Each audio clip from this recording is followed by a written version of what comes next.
Oke, silakan. Saya sebenarnya tidak terlalu banyak bertanya seperti saudara saya tadi. Saya cuma satu, karena saya penasaran. Saya sudah banyak bertanya ke beberapa ini, tapi saya belum puas dengan jawaban ini. Saya pasti, ya saya juga ikuti Pak Suma ini luar biasa. Barangkali saya bisa dapat jawaban yang pasti. Ya, ini saya hanya bertanya. Silakan. Ada dua hal. Pertama, ini nanti bisa tolong luruskan saya, karena saya sifatnya bertanya. Saya karena tidak tahu. Ya, walaupun saya Kristen. Ya, pertama, Ustadz Mangkuginta yang sudah meninggal, kemudian ada Ustadz Edi Kori, dan ada sekitar 20-an lah selain Pak Suma. Saya tidak tahu kalau Suma mungkin ada atau tidak dalam pernyataan itu. Itu pertanyaan pertama. Itu saya ingin untuk tolong meluruskan, karena agak saya lagi bingung. Ustadz ini pernyataannya menyampaikan bahwa Nabi Muhammad itu wujud seharusnya ada, wujud nyatanya adalah bukan Allah SWT itu wujudnya adalah Nabi Muhammad, dan Nabi Muhammad itu adalah Allah SWT. Jadi dalam pikiran saya, berarti tidak ada Allah lagi, karena Muhammad itu yang diputar-putar di situ. Kenapa Ustadz sekelas Ustadz itu dia bisa menyampaikan hal begitu? Ini teman-temanku yang masih setia di channel ini, saya doakan semoga sehat selalu dan dilancarkan rezekinya. Kali ini kita bakal nonton dan reaksiin debat antara Islam dan Kristen, yang dimana diwakili oleh setiap debater handalnya. Tapi dalam perdebatan ini biasanya kayak gini tuh panas. Tapi santai aja, kita bakal bahas dengan asik dan gak pakai emosi. Jangan lupa, kita di sini bukan buat cari menang-menangan, tapi buat cari ilmu. Oke. Teman-teman Muslim, izin bertanya. Iya, silakan Bang. Iya, saya kemarin ini mencoba mendownload sebuah aplikasi ya, yang dimana aplikasi tersebut isinya hadis-hadis gitu. Penasaran aja saya. Pertanyaan saya gini. Yang pertama, apakah hadis yang secara umum, jadi saya lagi nggak bicara hadis yang sahih, hadis yang doib, hadis yang, saya ingin bertanya, kata hadis ini tuh sudah menjadi apa sih di Muslim gitu? Misalnya Quran kan sebagai kitab sucinya Muslim. Kalau hadis, kita jangan bicara dulu mana yang doib yang itu ya. Aku pengen pengukuhan dulu dari Muslim. Hadis itu apanya Muslim? Lalu yang kedua, saya cek di Google tuh hadis tuh ada ribuan hadis. Itu tuh maksudnya gimana sih, dibuat oleh siapa sampai ribuan gitu, banyak banget. Dan aku baca Tirmizi, ada beberapa hal, misal gini ya Bang ya. Misalnya kalau mengakui Allah itu adalah Tuhan ketika mau meninggal gitu, itu masuk surga. Lalu ada lagi kalau misalnya haji, keutamaan haji adalah dosanya terhapus. Lalu kan saya udah lihat nih, oh berarti mengaku aja di ujung tuh ada tuh. Lalu atau enggak haji atau jihad itu bisa menggugurkan dosa dan lain-lain.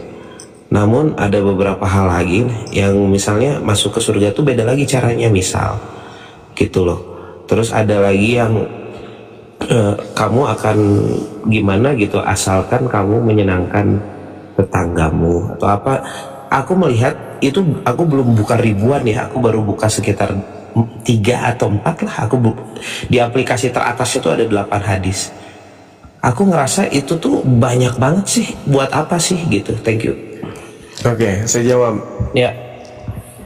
Jadi hadits itu adalah perkataan persetujuan Rasulullah, dan juga adalah perbuatan Rasulullah yang kemudian dijadikan sebagai sumber hukum Islam. Jadi saya ulang, hadis itu adalah persetujuan atau kesepakatan Rasulullah, dan juga adalah perbuatan Rasulullah, dan juga instruksi atau perkataan atau perintah. Jadi itu yang disebut hadis. Nah, kalau Anda melihat dari apa yang saya terangkan hadis ini, maka itu seimbang setara dengan Bible. Bible adalah perjanjian baru, khususnya itu adalah perkataan, perbuatan, dan juga kesepakatan Yesus. Itu hadis tuh.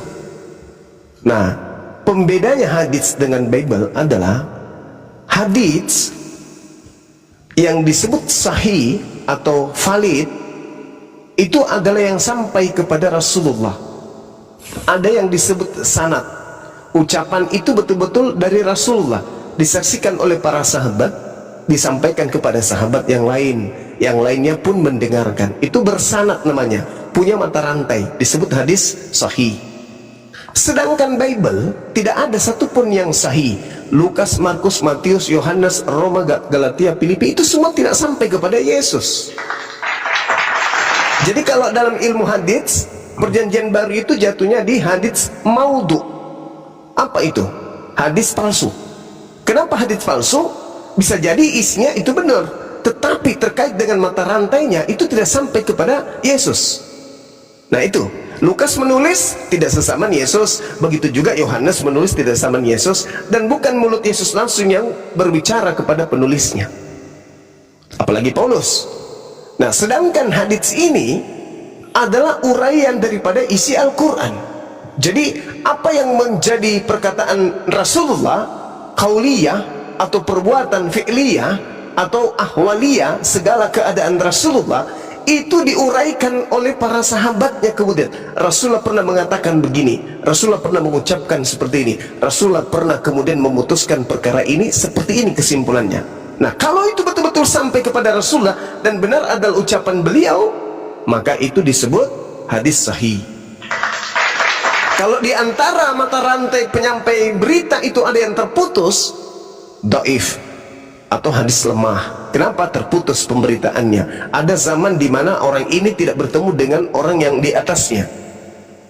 Ada masa kemudian orang ini tidak bisa dipercaya perkataannya karena dia selalu memberitakan sesuatu yang tidak sesuai. Maka di situ disebut dhaif, lemah, karena salah satu dari pembawa kabar itu adalah sudah tua atau lalai atau pikun atau sulit untuk menghafal dan seterusnya.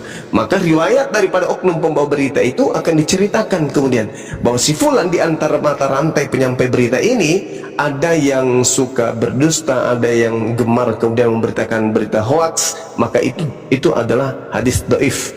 Atau ada yang tidak sampai kepada Rasulullah, maka itu maudhu, palsu. Sama kitab Lukas, Lukas tidak sampai ke Yesus, maka Lukas itu sepenuhnya termasuk kisah para rasul. Kalau dalam Islam itu adalah maudhu, itu berita palsu yang tidak bersumber langsung dari Yesus yang adalah pembawa kabar gembira. Nah, hadits ini Bung, fungsinya adalah menguraikan Al-Quran. Siapa yang bisa menguraikan Al-Quran? Yang pembawa Al-Quran itu. Di mana legalitasnya beliau Rasulullah Muhammad SAW untuk menjelaskan Al-Quran? Surah An-Nahl ayat 44. Beliau yang diberi tugas untuk mengurai isi Al-Quran. Uraian isi Al-Quran itulah yang disebut hadits. Ya, boleh respon ya Bang? Silakan. Oke, kan Bang Zuma tadi berbicara hadis itu antara mirip atau sama dengan perjanjian baru atau everything gitu. Perjanjian baru itu menurut saya lihat hanya ada satu, lalu mungkin ada perubahan terjemahan atau apapun, hanya seperti itu. Tapi ini hadis tuh ada ribuan buku Bang. Yang aku maksud tuh kenapa ada siapa sih yang ngasih otoritas gitu sampai beribu-ribu buku hadis. Dan aku yakin mungkin Bang Zuma juga belum baca ribuan buku hadis ya, bukan satu hadis Al-Bukhari ada ribuan ayat, bukan, tapi ini bukunya juga udah ribuan gitu. Lalu bagaimana seorang muslim ini bisa membaca sebanyak itu gitu untuk mengerti semuanya, mana yang doib, mana yang sohih gitu. Itu kan itu benar-benar aku bingung aja gitu kenapa seandainya itu akan menerangkan Al-Quran, itu ada ribuan hadis yang mungkin belum sempat terbaca oleh muslim-muslim di sini. Ini 5.000 orang di sini juga, menurut aku ya. Mungkin kayaknya ada yang nggak kenal sama ribuan hadis itu apa aja namanya gitu.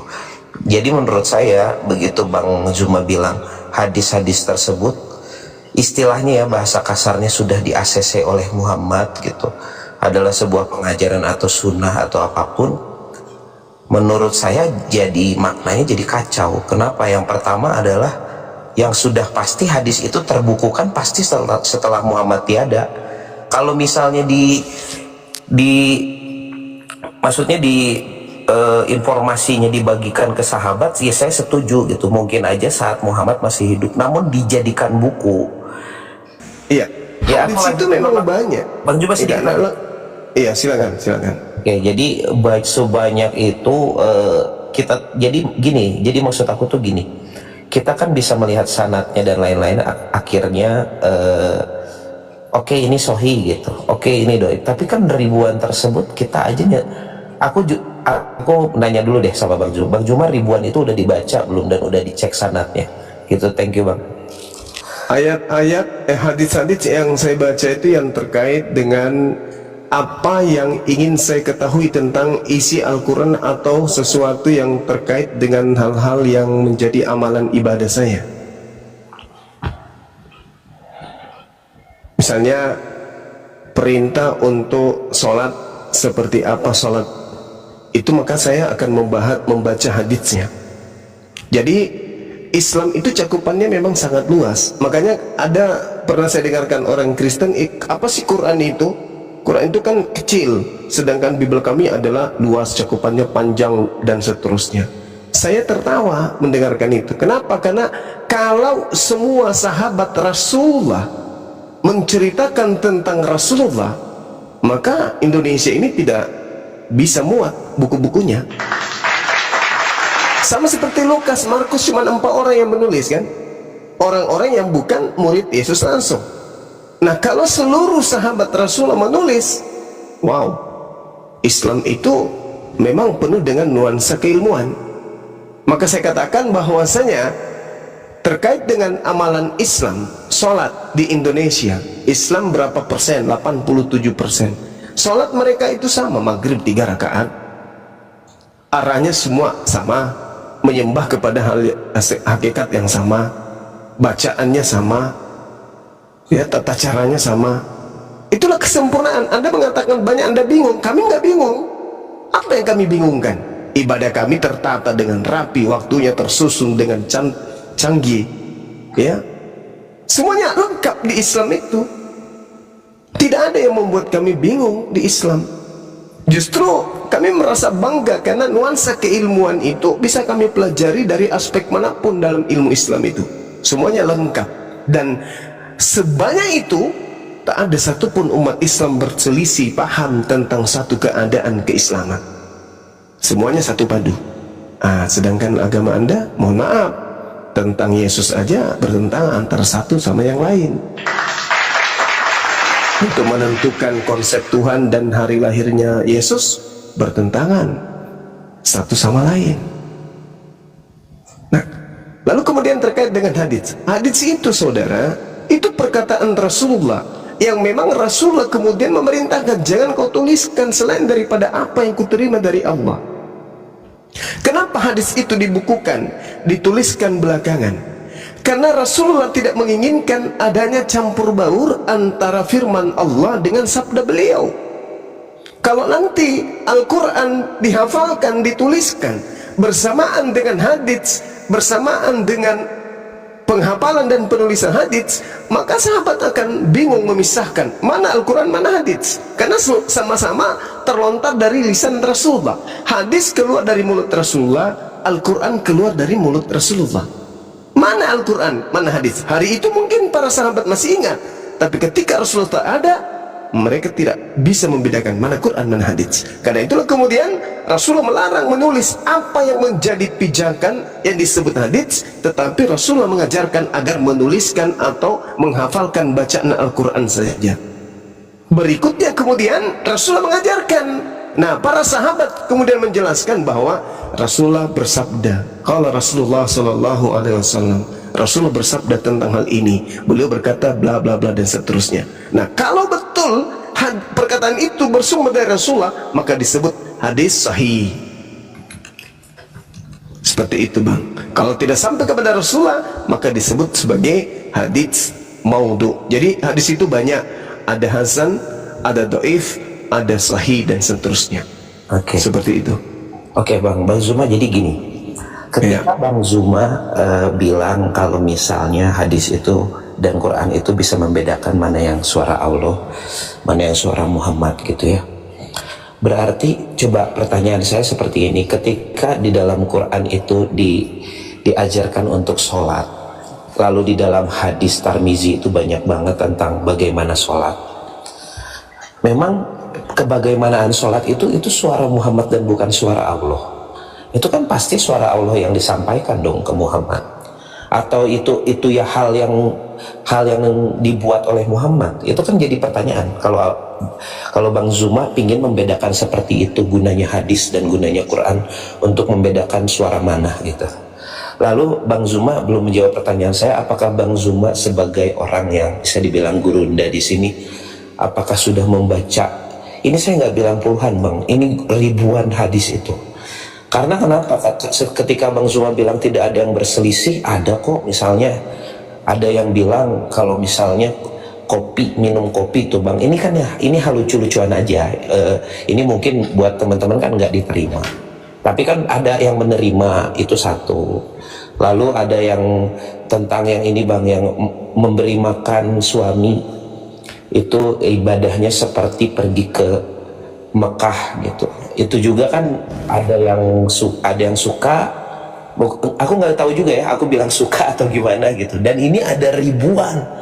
Lalu tentang memerangi kafir itu jelas banget di hadis tuh, ada berulang-ulang aku baca di hadis yang paling terkenal ya, antara Muslim atau Bukhari, itu tuh perangilah kafir sampai dia berkata Allah itu Tuhan, itu tuh jelas banget. Tapi banyak Muslim yang enggak boleh. Nah ini kan udah banyak hal yang menjadi persinggungan gitu. Sedangkan Bang Zuma tadi bilang tidak ada kok Muslim. Ada Bang.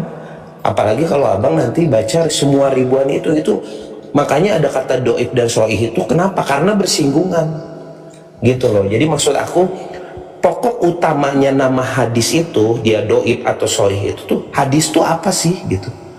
Kalau dibilang hadis itu adalah sunnahnya Quran, tapi kenapa harus ada yang doib? Sunnahnya Nabi. Thank you. Iya. Jadi inilah gunanya ketika kemudian orang belajar Islam itu dari dasar ya, bukan lantas menjadikan orang itu melihat dari kacamata luar saja, kemudian memberikan penilaian terhadap hal itu. Saya belajar kitab Safinatun Najah, Riyadhus Shalihin, Bulughul Maram, Akhlaqul Karimah, banyak kitab-kitab yang saya baca. Artinya saya sudah membaca ribuan hadits kan gitu. Kemudian ada juga orang yang membaca hadits selain daripada hadits yang saya baca. Tapi Islam kami tidak berbeda. Islam kami satu. Masjid kami tidak berbeda. Masjid kami satu. Jadi di Islam itu yang tahu Islam kan orang yang ada di dalamnya gitu ya. Lalu kemudian ketika Anda mengatakan bahwasanya ada hadis yang memerintahkan membunuh orang yang kafir, ya lihat hadisnya, periksa asbabul wurudnya itu apa. Apa asbabul wurud hadis tersebut? Apa sebab musabab hadis itu kemudian diucapkan oleh Rasulullah? Pasti tidak akan mungkin bertentangan dengan Al-Quran. Al-Quran kemudian mengatakan dalam surah Al-Maidah ayat 31-32, barang siapa yang membunuh satu manusia, maka dia sama halnya membunuh seluruh umat manusia. Itu Al-Quran. Lalu bagaimana dengan perintah membunuh di hadis? Yaitu masa peperangan. Coba periksa asbabul wurudnya. Masa perang lah itu masa perang, itu saya dapat pastikan. Nah, tapi kalau Anda melihat dari kacamata di luar daripada Islam, wah ini gimana nih hadisnya kok perintahkan membunuh? Siapa bilang? Al-Quran melarang itu, nggak boleh. Tidak boleh membunuh seseorang tanpa alasan yang dibenarkan. Tidak boleh.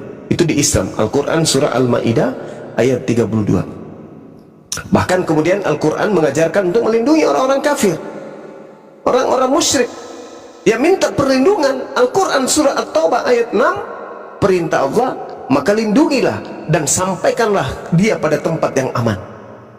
Kita diperangi, kita membalas memerangi. Ketika orang itu kemudian tidak berdaya lagi, karena mereka tak mampu melawan kita. Dan dia minta perlindungan. Apa kata Allah? Lindungi, antarkan dia sampai ke tempat yang aman. Itu di Islam. Kalau di Kristen, maaf nih, kalau Anda menggunakan Bible, jangankan untuk masalah perang, untuk menjadi pengikut Yesus aja harus membenci kedua orang tua, istri, anak, dan seterusnya. Itu kaidahnya kalau kita ingin mentafsirkan secara bebas. Nah, sedangkan kalau berbicara mengenai hadits, sekali lagi saya katakan, hadits itu adalah uraian Rasulullah, perbuatan Rasulullah, perkataan Rasulullah, kesepakatan Rasulullah, keputusan Rasulullah yang terkait dengan isi ayat Al-Quran. Jelas kan? Nah, sedangkan kalau Bible itu apa? Bible itu apa? Isinya itu apa? Dia posisinya sebagai apa ini? Ini Bible. Perjanjian Baru khususnya. Ini apa ini? Dia ceritakan tentang Yesus, tapi Yesus sendiri tidak mengenal kemudian cerita itu. Tidak mengenal penulisnya. Berarti dia kedudukannya adalah hadits. Nah, lalu kemudian penulis-penulis ini berkata, Yesus berkata, di mana dia tahu? Lukas misalnya, Yesus berkata, di mana Lukas tahu, dari mana informasinya? Oh, ternyata dari kesaksian. Terus kesaksian ini didapatkan dari siapa? Nggak diketahui siapa namanya. Lalu bagaimana bisa dikatakan bahwa ini berita benar, sementara orang-orang yang dikatakan saksi tidak bisa disebut namanya? Kalau hadits berbeda. Hadis Rasulullah Muhammad SAW ketika diceritakan kemudian, maka hal itu misalnya nih, ketika berbicara mengenai sebuah pemberitaan, maka yang terjadi kemudian tentu bagaimana kemudian hadis ini diterangkan oleh orang-orang yang ada sezaman Rasulullah, kemudian orang yang setelahnya. Ini yang perlu dipahami atau diketahui oleh saudara-saudara Kristen. Ketika hadits berbicara, maka itu akan muncul. Contoh misalnya gini, telah menceritakan kepada kami Abu Bakar bin Abu Saibah, telah menceritakan kepada kami Waqi dari Syu'bah, dari Al-Hakam, dari Abdurrahman bin Abu Layla, dari Samura bin Jundab misalnya.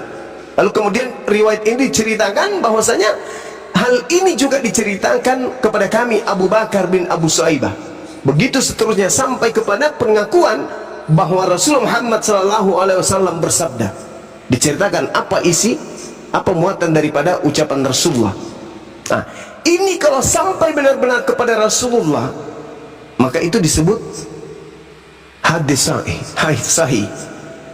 Nah, sekarang kalau kita berbicara mengenai Lukas, Theophilus yang mulia, banyak orang yang bercerita, menuliskan peristiwa-peristiwa yang terjadi di antara kita. Ini apa ini? Ini perkataan Yesus kah? Atau ucapan Tuhan kah?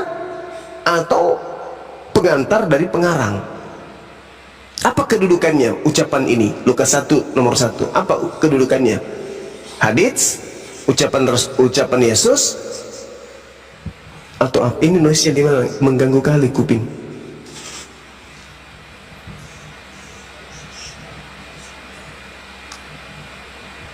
Aduh. Perah. Iya, seperti itu, Bung. Jadi hadits itu bisa ribuan. Yang menurut saudara bahkan puluhan ribu mungkin. Jumlah hadits itu sangat banyak. Semuanya kemudian mengurai isi Al-Quran. Gini Bang Zuma kan tadi bilang ya, hadis itu akan menjadi sebuah hal yang bisa menerangkan yang di dalam Quran itu, dan mungkin tidak akan bertolak belakang.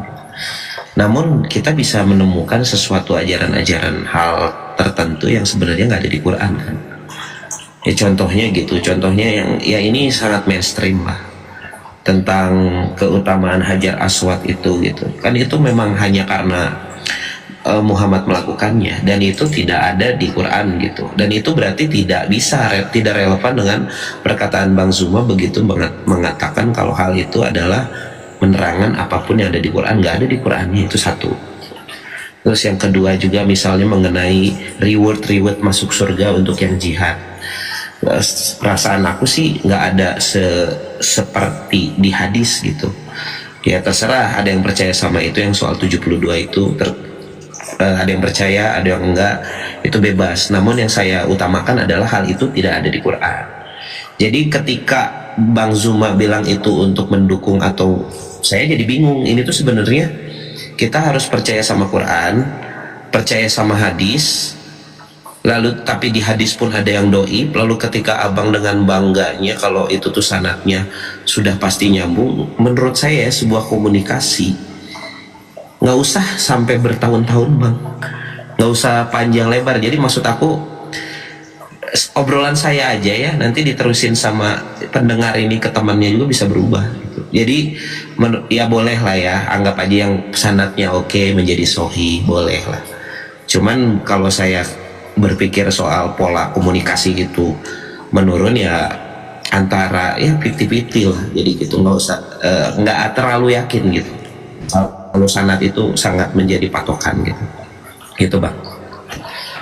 Iya, jadi gini, sekali lagi saya katakan Anda terlalu ejakulasi dini gitu ya menilai Islam, dalam hal ini hadis dan Al-Quran. Saya yakin Anda membaca Al-Quran aja nggak bisa.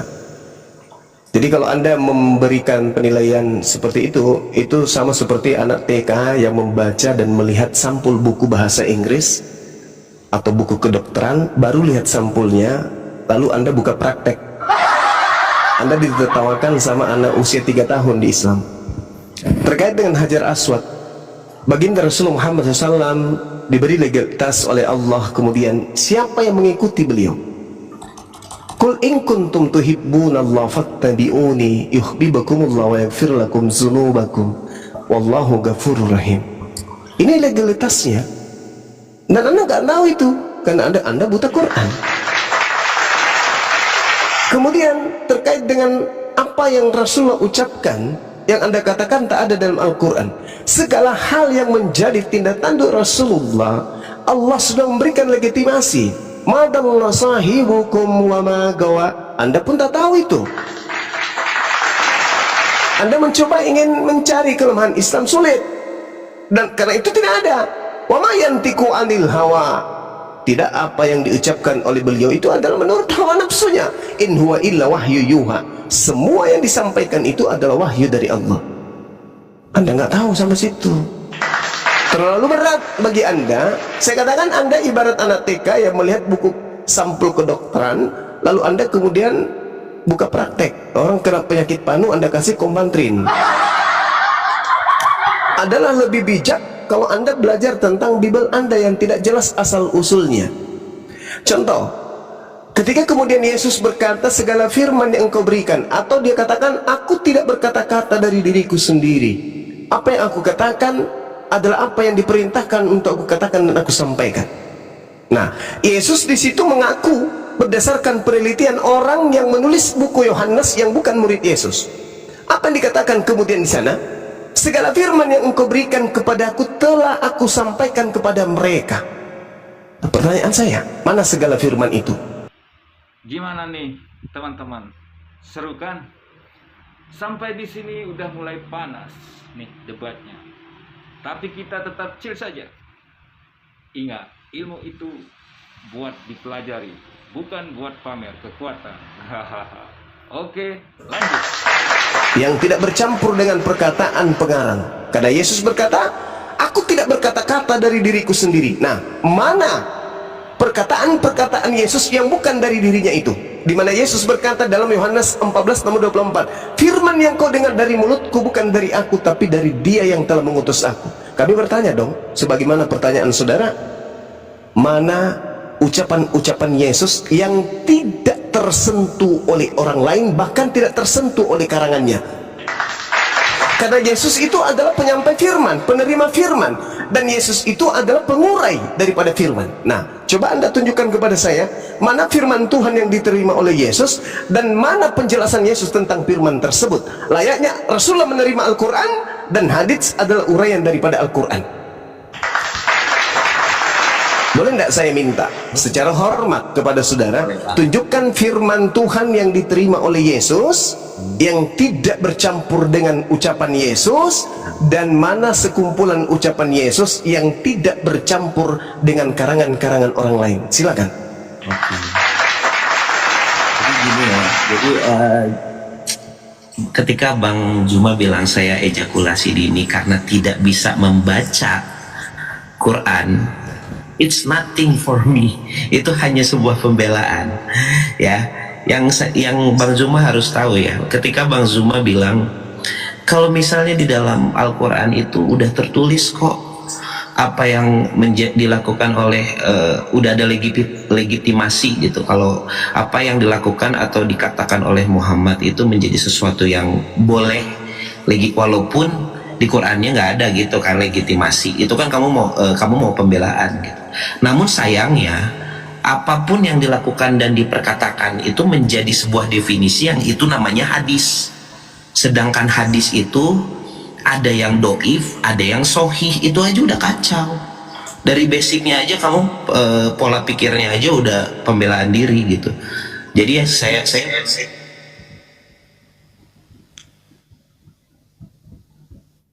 Cek. Kemute dia tuh, kemute. Bang Handi, jangan di mute, Bang Handi biarin aja dulu. lagi ngomong di mute nih. Iya, silakan. Coba saudara, boleh enggak Anda sedikit membaca Quran? Enggak. Saya kan tidak bilang saya bisa baca Al-Quran. Lalu Anda Bisa mendapatkan baca- kesimpulan terkait gini Bang Zuma, sorry bentar ya Bang Zuma ya. saya minta Anda baca Quran dong Langsung sebagai kalau- dasar pijakan seseorang itu mengetahui isi Quran itu kan hadits yang Anda katakan, tapi orang itu harus mengurai daripada ayat suci Al-Quran berdasarkan hadis yang Anda temukan. Coba saya ingin dengarkan Anda membaca Dulu, Quran. kamu jangan jadi laris news. Udah Yosef, kau nggak usah framing kau Yosef. Udah silakan aja. Teman-teman Muslim ini bergetar nih sampai hostnya. Kau bergetar Oh sih. enggak, Ini kenapa Bang sama Zuma? sekali enggak. Bang Zuma ini Enggak, sama hostnya sekali. kenapa bergetar? Enggak, maksudnya gini loh saudara. Kenapa Nanti kan jadi saya baca Quran? saya Dibaca sudah Quran. menjelaskan. Loh, Al-Quran itu adalah bacaan, Bung. Ketika kita ingin mengetahui dan mengoreksi isinya, kita harus bisa baca. Masih giliran saya loh. Ya, saya minta Anda membaca, bisa nggak? Apakah Anda bisa membaca Quran atau tidak? Aduh, astaga. Kutanya dulu saudara. Apakah Anda bisa baca Quran atau tidak? Pak Diki Mana beliau? Dia kabur sendiri, nggak ada yang nge-kick. Kabur. Nggak mau dia jawab tadi pertanyaan tak itu. Nggak mau dia jawab lagi. Iya, jadi sejatinya orang kalau cuma menyusun kata bernarasi seperti itu, andai saja monyet itu bisa bicara, monyet pun bisa mengatakan hal yang sama terkait Al-Quran. Tetapi bagaimana mungkin seseorang itu bisa jauh mendeteksi antara kebenaran Al-Quran dan hal yang dituduhkan sebagai sebuah kesalahan, sementara membaca Quran saja nggak bisa? Gimana ceritanya tuh? Pakai ilmu apa kira-kira? Itu pakai ilmu apa kira-kira? Mau ketololan. Tak ada yang mampu kemudian mengkritisi sebuah kitab, tapi membacanya pun tak sanggup. Itu gimana ceritanya? Kira-kira ilmu apa nih yang mau dipakai? Assalamualaikum. Ntar dulu bang. Mohon. Ilmu, ntar dulu bang ngomong ya. Enggak, saya Bang Juma lagi ngomong bang. dia memang penguncut itu bang. Saya selalu Bang Juma lagi ngomong. Ilmu iblis, kalau saya ditanya ilmu iblis Bang Juma. Iya. Kita menggunakan Bible bahasa Indonesia karena standar. Standar apa ini bang? Standar bahwa Kristen menjadi Kristen karena terjemahan saja, kan gitu. Sedangkan Islam memahami keislamannya kemudian bukan hanya sekedar terjemah, melainkan umat Islam ini menerima pemahaman tentang keislamannya dengan ilmu yang disajikan oleh Al-Quran itu sendiri. Ada muncul orang kemudian datang mengkritisi hadits, mengkritisi Al-Quran. Boleh dong kita uji baca Quran, karena dasar utama bisa membahas Al-Quran dalam hal ini memberikan satu manifestasi atau intisari pemahaman terhadap Quran, awalnya harus bisa baca dulu. Bagaimana mau memahami Quran, membacanya pun tak bisa? Pakai ilmu apa? Ilmu kafir, ilmu ingkar, ilmu zolim, ilmu fasik. Itu nggak bisa. Nah, kalau sekedar ingin mengetahui, mau bertanya, kita jawab. Tapi kalau sudah memberikan satu kesimpulan, kita uji kapasitas orang ini apa, kan gitu. Kapasitas orang ini apa? Nah, pertanyaan saya tadi, jelas. Yesus menerima firman, Yesus juga bersabda. Mana firman Tuhan, mana sabda dia? Kalau Al-Quran kan jelas, firman Tuhan adalah Al-Quran, sabda Rasulullah adalah hadits. Nah, Yesus mengalami dua hal ini. Yesus mengalami dua hal ini. Kenapa? Yohanes 1 nomor 18. Yesuslah yang punya tugas untuk mentafsirkan, exegomai. Dia yang mentafsirkan tentang ketuhanan. Berarti ada firman Tuhan, ada tafsiran Yesus. Mana firman Tuhan itu yang tidak kemudian bercampur dengan perkataan Yesus, apalagi perkataan pengarang? Dan mana tafsir Yesus terhadap firman Tuhan? Dua-duanya kita cari. Ada? Nggak ada.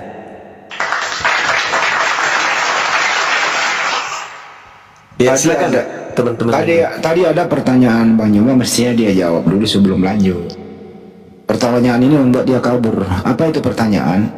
Disiplin ilmu apa Kristen ini pakai mengkritisi hadis sekaligus menyimpulkannya? Mestinya dia jawab dulu itu baru lanjut. Tapi ternyata dia nggak menjawab, Bang Yoma. Kita ingin tahu kan disiplin ilmu apa dia pakai. Betul nggak tuh, Bang Yoma?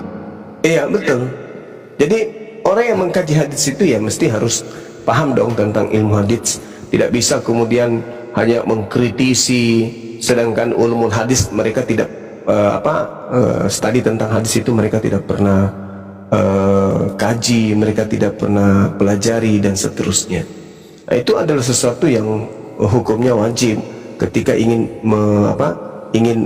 memahami sebuah hadis. Bagaimana metode kritik hadis, bagaimana klasifikasi hadis, bagaimana kritik hadis, bagaimana matannya, bagaimana sanadnya, belum lagi mengenai perbandingan hadisnya, mengenai para perawi dan seterusnya.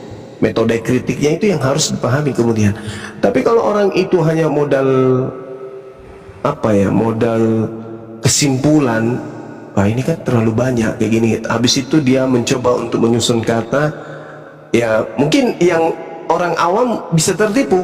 Tapi kita yang sudah pengalaman menghadapi penghujat dan penista, penyesat, ya pasti kita akan kembalikan apa background, apa basic orang ini. Kok berbicara mengenai hadits, berbicara mengenai Quran, rupa-rupanya membacanya pun tak bisa. Iya Bang Hendi ya. Jadi seibarat anak TK yang baca buku kedokteran, lalu dia mencoba buka praktek dan berdiskusi dengan seorang profesor yang ahli bedah. Itu yang terjadi. Artinya orang belum terus sombong, angku, merasa pintar gitu ya? Iya, betul. Nah, dia juga harus dalam ilmu hadits ya teman-teman, kita harus membedah kalau kita ingin memahami hadits ini. Bagaimana proses penuturan hadis mulai berkembang, meskipun dalam bentuk lisan. Izin saya boleh bertanya. Dan hal ini terjadi pada era Rasulullah. Lalu kemudian bagaimana era sahabat? Mereka kemudian seperti Abu Bakar, Umar, Utsman mengumpulkan kemudian berita-berita atau hadits-hadits dari berbagai pengetahuan mereka tentang Rasulullah Muhammad SAW. Ada juga era tabi'in. Era tabi'in ini adalah generasi ketiga dari Rasulullah, yang mana mereka ini melanjutkan penelitian tentang hadis dan pengumpulan hadis dari para sahabat. Nah, disitulah kemudian ada para ulama, Imam Hasan Al-Basri, kemudian tokoh-tokoh yang lain dan seterusnya. Nah, kemudian ada juga yang era setelahnya, yaitu abad ke-14 ke atas gitu loh. Mereka inikah kemudian yang memperluas dan mengembangkan prinsip-prinsip ilmu hadits ini dan mengembangkan metode kritik hadits yang menghasilkan kemudian karya besar, dan itu cakupannya tentang hadis, dan mungkin buku-buku itu atau kitab-kitab itu yang kemudian dibaca sama yang orang tadi, sehingga dia terheran-heran.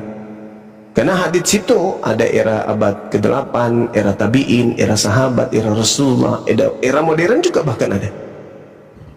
Nah, itulah hebatnya Islam. Demikian sahabat-sahabat. Kasih Bang Yoma, kesimpulannya adalah menurut Kores yang saya pinjam itu Taqiyya Qoritu. Sekarang ini case ini nggak ada lagi tanya jawab. Boleh Anda bertanya satu, Bang Yoma menjawab, Anda boleh menyangganya. Habis itu Bang Yoma lagi bertanya, Anda menjawab, dan boleh saling menyangga. Oke? Tidak ada lagi tanya kayak seperti tadi. Karena ibarat kata anak SD menggurui gitu ya. Bisa kesepakatan dulu Pak Kies, boleh? Oke, terima kasih. Oke, silakan. Saya sebenarnya tidak terlalu banyak bertanya seperti saudara saya tadi. Saya cuma satu, karena saya penasaran. Saya sudah banyak bertanya ke beberapa ini, tapi saya belum puas dengan jawaban ini. Saya pasti, ya saya juga ikuti Pak Suma ini luar biasa. Barangkali saya bisa dapat jawaban yang pasti. Ya, ini saya hanya bertanya. Silakan. Ada dua hal. Pertama, ini nanti bisa tolong luruskan saya, karena saya sifatnya bertanya. Saya karena tidak tahu. Ya, walaupun saya Kristen. Ya, pertama, Ustadz Moko Ginta yang sudah meninggal, kemudian ada Ustadz Edi Kori, dan ada sekitar 20-an lah selain Pak Suma. Saya tidak tahu kalau Suma mungkin ada atau tidak dalam pernyataan itu. Itu pertanyaan pertama. Itu saya ingin untuk tolong meluruskan, karena agak saya lagi bingung. Ustadz ini pernyataannya menyampaikan bahwa Nabi Muhammad itu wujud seharusnya, wujud nyatanya adalah bukan Allah SWT itu wujudnya adalah Nabi Muhammad, dan Nabi Muhammad itu adalah Allah SWT. Jadi menurut dalam pikiran saya, berarti tidak ada Allah lagi, karena Muhammad itu yang diputar-putar di situ. Kenapa Ustadz sekelas Ustadz itu dia bisa menyampaikan hal begitu? Dijawab ya. Sabar dulu, sabar. Ini teman-teman Islam lain kalau dengar begitu itu mestinya Anda bawa datanya itu, ada nggak Bang? Bukan data, ada rekaman. Silakan buka di semua di. Oh, Anda disuruh nyari lagi. Iya. Mestinya Anda persiapkan dulu Bang. Yang berikut mungkin dua ini biar Pak semua jawab satu kali, ini kan orangnya juga luar biasa. Saya ingin tanya, karena saya sudah berusaha cari data-data satu sumber dimanapun, termasuk di Google, tanya orang. Ulang, ya udah ulang. Jangan diulang Bang. Ada satu lagi nggak apa-apa. Siapa penulis Al-Qurannya itu? Aduh, mungkin dua itu saja. Coba-coba saya minta jawabannya. Cukup ya? Ya, baik. Oke, saya jawab ya, teman-teman. Saya jawab dari yang pertanyaan yang kedua terkait dengan penulis daripada Al-Quran. Baginda Rasulullah Muhammad SAW kemudian menjelaskan ya dalam sebuah hadits, khuzu Quran min arba'ah. Jadi ambillah Al-Quran dari 4 sahabatku, Abdullah bin Mas'ud, Salim, Mu'az bin Jabal, dan Ubay bin Ka'af. Jadi Rasulullah mengajarkan Al-Quranul Karim dengan bentuk hafalan. Jadi para sahabat kemudian menghafalkan. Namun yang diperintahkan kemudian untuk menuliskan, dia memiliki sekretaris, dia memiliki penulis. Salah satunya adalah Said. Itu adalah anak angkat beliau. Dan dia juga yang diperintahkan oleh sahabat untuk menuliskan dan mengumpulkan Al-Quran. Seperti itu Bang. Jadi jelas dalam Al-Quran itu ada perintah dari Rasulullah, khuzu Al-Quran min arba'ah, min Abdullah bin Mas'ud, dan seterusnya. Jadi Rasulullah menyebut nama, termasuk Said bin Walid, ya, Sabit bin Sabit ya. Jadi jelas ini Said bin Sabit itu diperintah kemudian oleh Rasulullah. Nah ini yang pertanyaan yang pertama. Kemudian yang kedua terkait dengan pernyataan yang Anda bawa, Rasulullah Muhammad SAW justru dikatakan bahwasanya kul subhana rabbi hal kuntu illa basyaran rasulan. Maha suci Tuhanku, bukankah aku ini hanya seorang manusia? Aku ini hanyalah seorang manusia. Jadi Rasulullah itu bukan Tuhan, ya. Rasulullah itu bukan Allah. Rasulullah itu manusia biasa yang diciptakan oleh Allah sebagai khataman nabiyyin, sebagai penutup para nabi. Makanya di Al-Quran Rasulullah disebut sebagai manusia. Qul subhana rabbi hal kuntu illa basyaran rasulan. Aku ini hanyalah manusia yang menjadi rasul. Begitu juga yang diterangkan dalam Al-Quran surah Al-Kahfi ayat 110. Rasulullah Muhammad SAW hanyalah manusia. Al-Isra ayat 93, aku hanyalah manusia.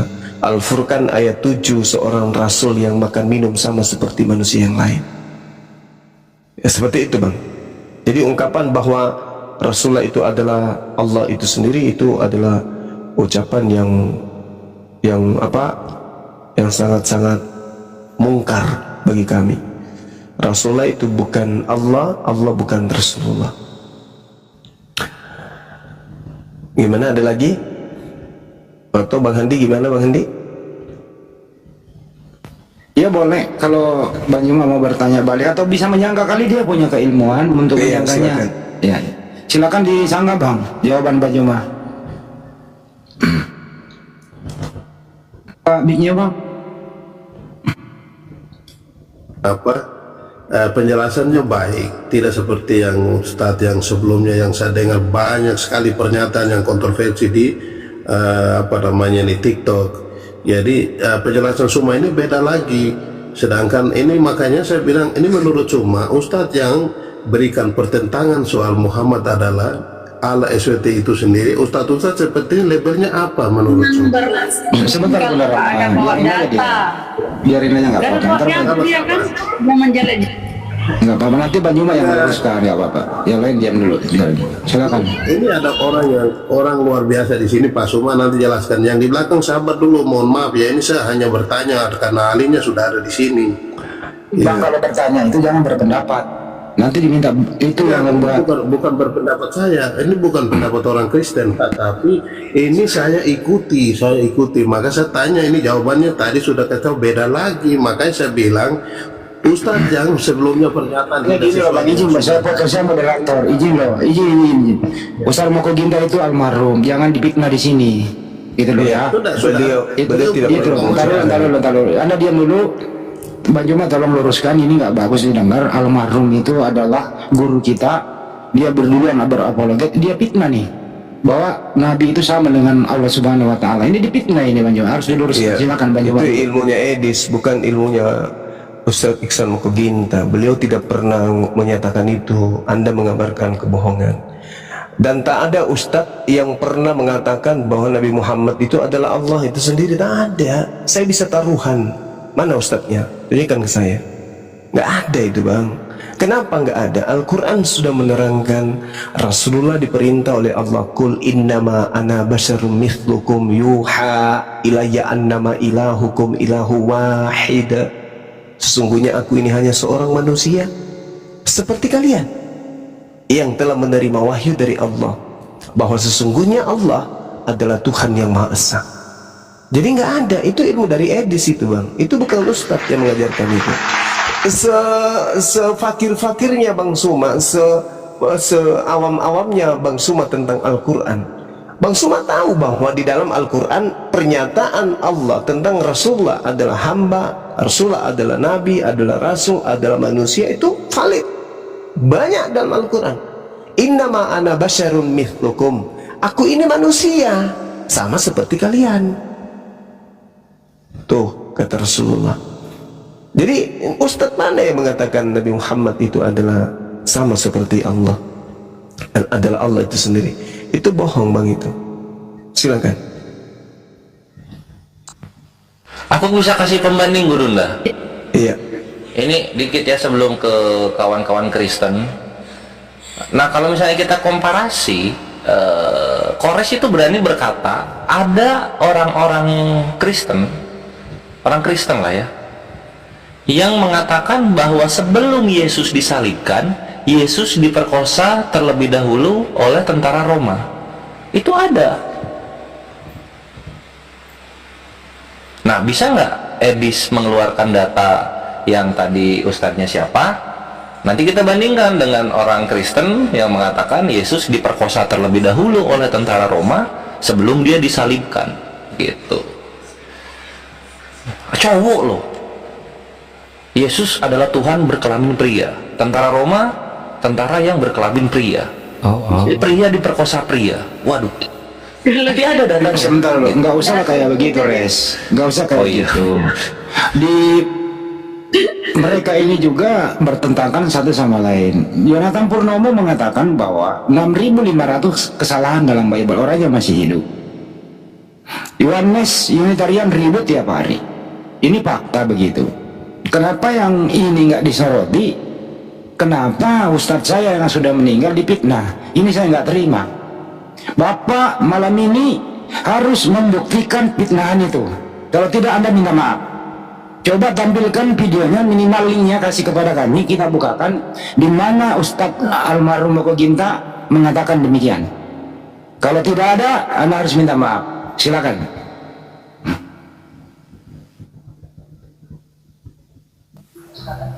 Dibuka mic, Pak. Mau datang besok. Ya, kemudian saya minta maaf. Nggak usah kemudian, Pak. Saya nggak persilakan. Nggak usah kemudian. Tunjukkan linknya. Kalau Anda nggak punya ongkos untuk buka internet, tunjukkan linknya, datanya di mana. Almarhum Ustadz Moko Ginta mengatakan demikian. Kalau tidak ada, Anda minta maaf. Pak Andi, saya mohon maaf, saya permisi, saya belum selesai bicara. Sekarang saya nggak persilakan Anda bicara. Anda tunjukkan linknya.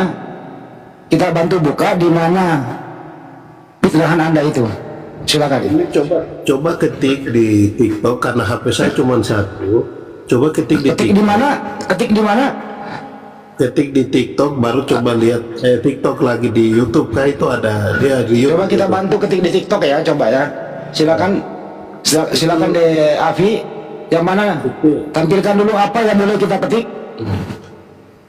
Ya, nanti tulis. Ntar dulu Pak. Apa yang boleh diketik? Ya, ini yang makanya saya bilang, saya sampaikan. Coba. Nggak usah dengarkan dulu, saya yang pandu. Apa yang boleh diketik di sini? Iya, itu tulisannya gini. Coba tulis. Apa? Pernyataan Ustadz Edi Kori tentang Allah SWT adalah Muhammad. Tulisnya. Tadi katanya Ustadz Moko Ginta dulu. Nanti semuanya akan keluar. Satu itu dulu. Nanti semua keluar ke bawah. Di mana ditulis itu? Di Google kah? Di mana kah? Di YouTube boleh semua. Apa sih data Anda ini kok? Kok ini kok Ustadz saya Edi bingung Kori banget. itu siapa? Ya. Media siapa itu? Terlalu benar. Biar Banju ngeluruskan dulu. Silakan Pak. Pak Andi sabar, saya coba aktifkan HP satu, kemudian saya buka apa ini? Itu videonya, kemudian Silakan saya tunggu. Saya tunggu. Kita tunggu Pak. Silakan aktifkan. Lanjut dulu Pak. Ya baik. Silakan Banju Mak. Ustadz Kori itu siapa ya? Siapa yang tahu Ustadz Kori? Siapa itu Ustadz Kori? Aku belum pernah dengar namanya. Ustadz Kori. Kok tulisannya gimana Kori ya? Itu siapa itu? Gak tahu juga begitu mah. Saya baru dengar namanya Ustadz Kori. Kalau Ustadz Moko Ginta itu saya yakin itu nggak pernah terlontar dari lisannya. Baginda Rasulullah Muhammad SAW hanya diceritakan dalam Al-Quran sebagai cahaya dari Allah. Ya ahlal kitab, qad ja'akum rasuluna yubayyinu lakum katsiran mimma kuntum tukhfuna minal kitab wa ya'funa an katsir. Qad ja'akum minallah nurun wa kitabun mubin. Jadi Rasulullah di situ disebut sebagai cahaya dari Allah untuk menerangi dunia. Itulah Rasulullah Muhammad SAW. Alpi, di Google aja, di Google cari siapa itu Ustadz Kori. Coba ada nggak tertulis? Itu aja Pi. Yang kayak gitu jangan. Di Google cari Ustadz Kori. Siapa itu? Seumur hidup gue baru gue denger. Oke. Kalau Kori ada. Iya, Bang Alpi jangan nampilin yang macam-macam. Iya. Ini lagi live di YouTube. Di Google Bahaya pencarian aja, di Google pencarian. Jangan Ini nih gambar-gambar. muncul video-video dari YouTube nih. YouTube Online, Masjid Istiqlal TV.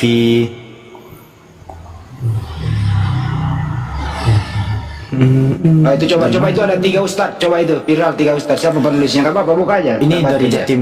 Ini dari Jatim News. Bukakan ya. Ya. Viral 3 ustadz ini menyebut Nabi Muhammad adalah wujud Allah. Ya, ini dia. Pada 4 Maret tahun 2023. Penulisnya Binti Nikmatur, editornya Dede Nana. Nah ini wajah orangnya dan diambil dari TikTok Islamophobia. Alfi tahu nih akun TikTok dia. Screenshotannya nih dari SSN Islamophobia ini. Nih nama akunnya. Nah, di sini dikatakan sebuah potongan video viral di media sosial yang memperlihatkan beberapa ustadz menyebut Nabi Muhammad itu adalah wujud Allah. Dalam video unggahan akun Halal Seumur Hidup, nama akun TikToknya, diduga seorang ustadz memakai tudung di kepalanya dengan jubah berwarna hijau menyebut Nabi Muhammad adalah wujud Allah. Tapi di sini nggak ada videonya, cuman artikel doang ini. Itu ada statement di bawah, apa itu? Terus baca aja terus. Nama Bang Zuma disebut juga di sini. Nah, nih, unggahan video TikTok yang menyebut Nabi Muhammad itu Allah itu pun viral sehingga membuat gaduh dan ramai dikritisi warganet. Di sini ada komentar begini, apakah saliran dengan Zuma? Tanda tanya. Aku pernah dengar Zuma juga gitu waktu bahasa saya. Gimana nih Bang Zuma? Waduh, ini namanya Ari Widian Bang Zuma, marahin Bang. Yesaya 9 itu tidak membahas tentang Tuhan. Yesaya 9 itu membahas tentang manusia yang memiliki gelar, yaitu Hezkia, bukan Tuhan.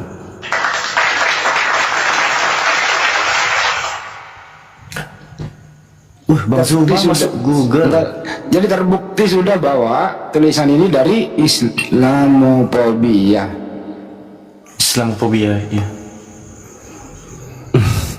Komen-komennya juga. Juga sumber Anda itu, bro. Wow, ternyata Guru Najuma ditakuti para pendeta. Ternyata ya. Gereja. Coba baca lagi, lucu loh di bawah. Hati-hati nyari guru. Coba. Hati-hati nyari guru, bisa-bisa tambah bingung, kata si Ferry in titik. Terus yang di bawahnya, ngajinya dulu di mana ini, kata BAMB titik. Disamarkan username-nya. Bio iso tersesat berjemaah lur, nauzubillahi min zalik, kata Kak Naura. Jadi yang versi Pak Kiesnya, komentar netizen. yang versi Pak Kiesnya mana? Oke, Juma katanya nggak pernah mengucapkan Muhammad itu adalah. Saya nggak persilakan kau bicara, kau nggak punya adab kau. Hah? Dasar pemakan babi lu. Muhammad dengan Allah tidak pernah berpisah, cerai dia. Ini apa sih yang diputar, Pak? Jangan soundnya Pak, tunjukkan. Itu dia mau membuktikan, Bang Handi, dia mau membuktikan perkataan Ustadz Moko Ginta.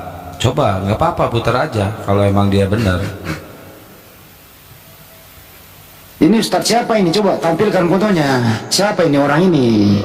Visual bisa Pak Kies. Baju mah kenal ini orang Banyumak yang foto ini. Enggak. Bukannya kemarin yang tukang parkir di Cimory ini, bukan?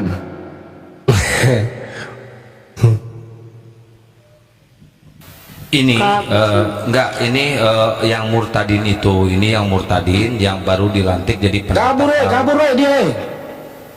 Dari tadi. Ini yang ditampilin di foto ini seorang murtadin. Lihat aja di YouTube ada ini murtadin yang pidato di gereja.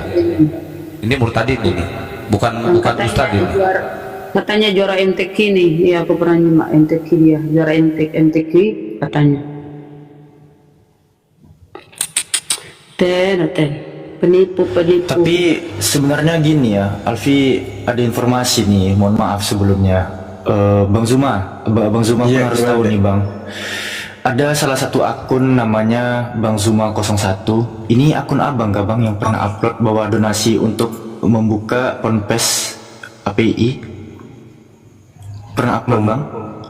Membuka donasi? Untuk ponpes API. Jadi gini Bang. Ada nomor rekeningnya? Ini Bang. Alfi mau tunjukkan, ini kan 16.500 follower dan Alfi perhatikan banyak muslim yang nge-follow nih. Dan di link di bawahnya, ini link sosiabus.com dengan nama Apologet Islam Indonesia. Nah Alfi sebelumnya mohon maaf, nggak pernah Alfi melihat Bang Zuma menggunakan link sosiabus. Ya, ini link pengemis Bang Zuma. Jadi link ini TikTok. Ini akun TikTok. Link sosiabus ini nanti di sini ada tanda support. Apabila kita tekan, kita mentransfer lewat sini. embel-embel memberi dukungan pakai logo API. Sama itu kayak Saweria itu. Sama kayak Saweria. GoPay, kayak Dana, kayak gitu bentukannya. Iya, dia menggunakan. Ini udah bisa dilaporkan ini. Dia menggunakan akun Bang Zuma, dan terus terang aja kita buka aja followernya siapa-siapa. Ini banyak muslim ya, terus terang aja Alfi perhatikan. Nggak usah lihat followernya, coba itu ke siapa itu terkirimnya. Kalau kita mau mengirim sosial bus ini, nanti ada banknya, nanti atas sama siapa banknya? Enggak, dia ke sosial busnya dia. Dia kita tekan ini aja. Kayak ini, kayak Novel dan GoPay. Satu-satu. Ya, misalnya kita mau ngirim 10.000 misalnya dengan pesan, terus namanya atau dibuat anonimus, email kita apa misalnya kan. Nah, terus ada regulasi di sini. Dengan ini saya menyatakan transaksi ini murni dukungan. Terus saya berumur 18 tahun, pilih metode pembayaran. Nah, itu nggak dikasih tahu ditujukan kemana. Saya pastikan Bang Joma nggak pernah buat sosial bus. Makanya saya juga baru tahu apa itu sosial bus, nggak ngerti pula aku. Sosial bus ini sama kayak Saweria, link tempat orang. Saweria juga itu apa itu? Saweria gading. Itu kayak di YouTube aku tuh, aku taruh. Salah satunya ini ya. Tadi kakak ini Alfi lihat ada support teman-teman muslim yang di atas juga, salah satunya Alfi, Kak Penggaris 01, mana tahu kakak masih ada di bawah. Kakak ini ngefollow akun fake Bang Zuma yang barusan Alfi tampilkan. Ya, Kak Penggaris 01, Alfi tahu kakaknya muslim. Jadi tolong akun Bang Zuma yang fake ini, yang meletakkan link sosial bus ini, tolong di unfollow. Dan kalau bisa teman-teman ya, di sini kan Bang Zuma 01, teman-teman bisa langsung bersilaturahmi ke sana dan bekerja semaksimal mungkin untuk menumbangkan akunnya. Karena kenapa? Entar dulu, akun Bang Zuma nggak pernah pakai titik di tengahnya. Iya, makanya Alfi mau tanya langsung ke Bang Zuma nya validasi kan. Itu bukan punya saya, Dek, dan saya kalau memberikan informasi terkait dengan dukungan itu di YouTube itu menggunakan rekening yayasan MMCI atau Apologet Islam Indonesia. Tidak pernah memberikan yang kayak gini. Nggak ada. Ini bukan punya saya ini. Ini videonya apa itu? Nah, kalau ini video saya. Tapi kan bisa di-download. Waktu itu membahas tentang pembangunan pesantren. Gitu, tapi bukan di sini, bukan maksudnya melalui hal tersebut. Itu pun melalui pesantren ini kita tidak terlalu publish, karena hanya langsung menggunakan proposal ke oknum, bukan melalui seperti ini. Dan saya sebagai penerusnya itu sebagai humasnya, tidak pernah ada gaya-gaya kayak begini. Iya, teman-teman, jangan sampai Anda tertipu gitu ya dengan pola ini. Jadi dia memanfaatkan video saya ini untuk kemudian melancarkan aksinya gitu. Iya, terlepas dari apapun. Oh ya, Alpi kena karena terlalu lama. Intinya adalah teman-teman kalau menemukan lagi itu Bang dot atau titik Zuma 01 itu, Anda segera unfollow. Ya, jadi teman-teman supaya jangan follow lagi ya, unfollow aja. Itu bukan akun saya itu. Sama seperti sahabat Bang Zuma. Sahabat Bang Zuma itu juga banyak makan korban. Maksudnya akun fake-nya yang menyamakan kemudian. Sampai orang API pun melalui WA atau apa itu, melalui DM ya istilahnya ya kalau di TikTok ya. Iya Guru.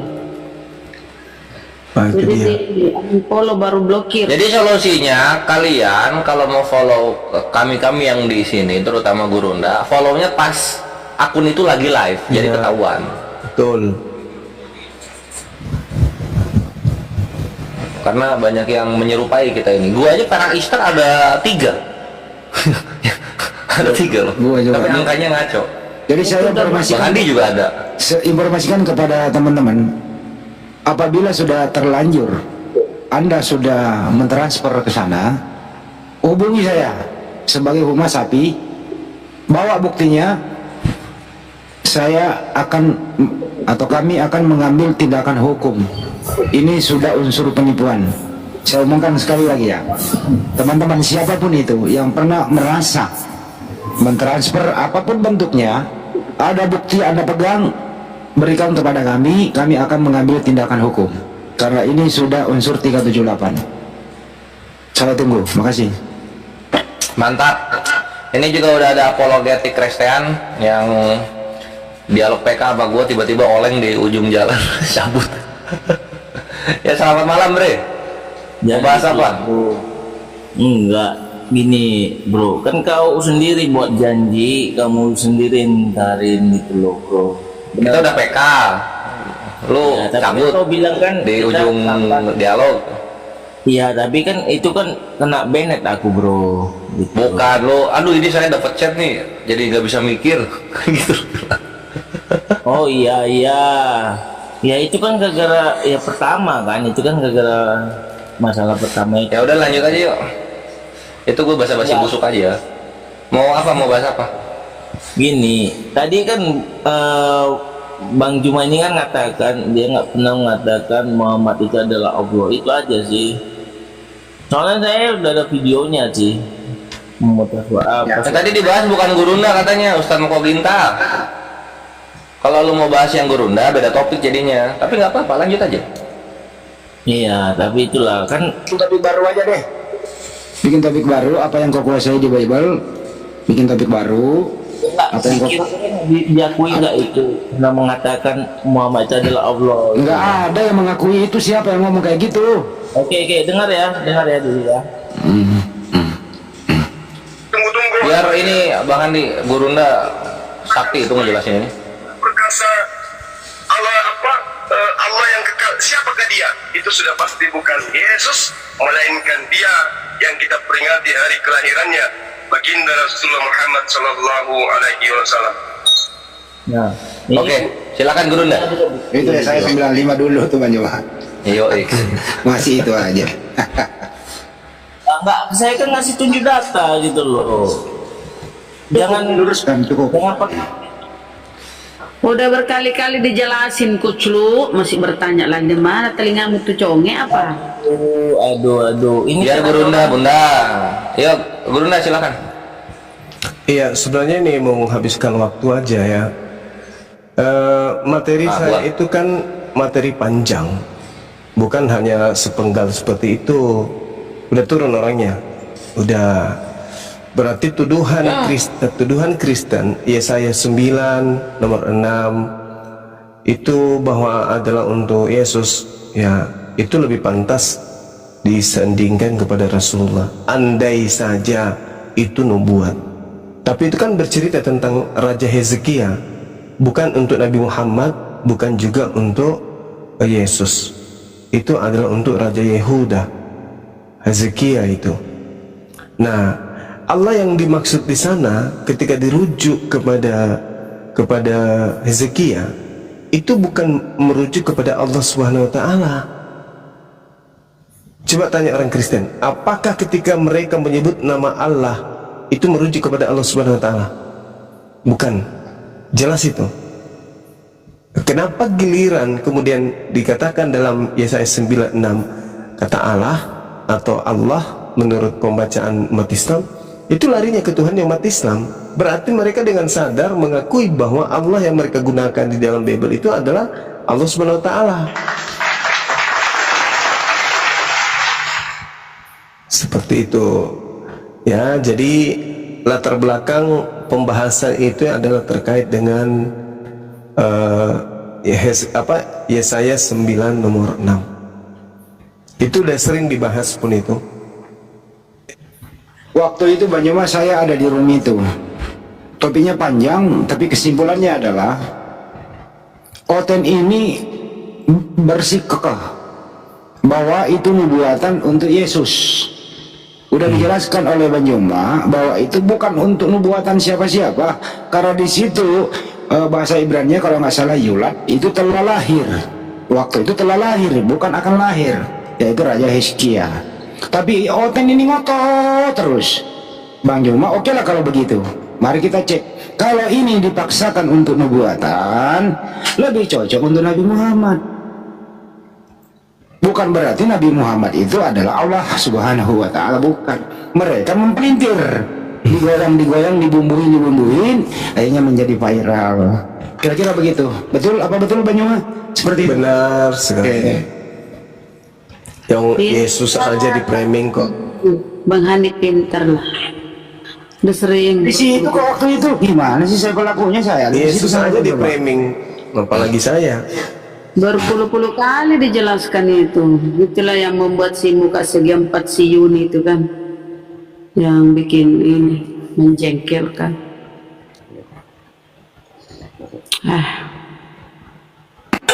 Jadi kalau ada orang sering mengulang-ulang ini adalah orang yang sudah kehabisan akal membahas Bible, sudah kehabisan akal untuk diskusi dengan Banyuma. Mereka membuat framing untuk menyerang balik. Inilah kelakuan apa orang-orang yang sudah terasuki oleh iblis. Oke, makasih. Lanjut. Rinaldi, Kristen Muslim Rinaldi.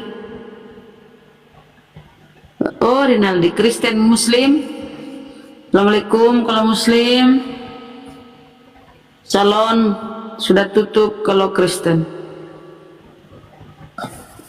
Udah tidur dia. Rinaldi sudah tidur rupanya. Rinaldi. Oh Rinaldi. Tidur dia. Ganti pemain.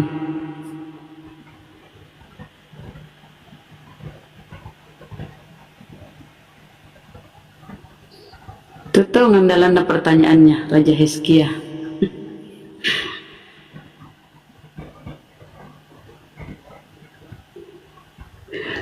Kores, moderator Kores naikkan. Tonton yang pinter, jangan yang blow on kayak. Bukan moderator, saya MC. Tuh nggak marah itu api pak kok teriak-teriak itu Kores, tiko diusir. Jadi teman-teman, marilah diskusi gitu loh.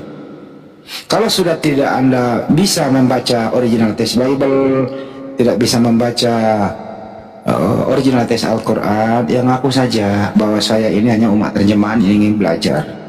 Atau kalau Anda sudah mengaku saya tidak bisa lagi menjelaskan Bible, saya mau belajar, mari kita belajar bersama, ayo, begitu.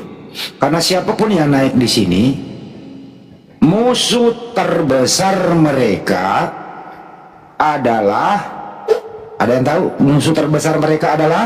Ada yang tahu? Bibalnya. Nah, pintar Bunda Rahma. Jadi sebenarnya ini Bang Juma hanya sebagai penengah. Ya, Bang Juma hanya sebagai penengah. Kita orang ini sebagai penengah, mendamaikan dia dengan Bible-nya itu sendiri. Artinya apa? Bang juga menghimbau, pakailah akalmu membaca Bible.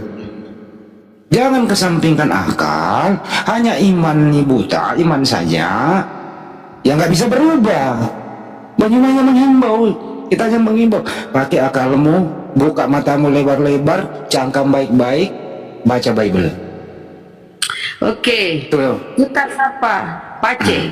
Pace, kalau sudah pakai akalmu Pace, kata Bang Handi, pakai akalmu Pace. Pace? Pace? Oh Pace. Oh Mama Pace, Pace kok tidur kah?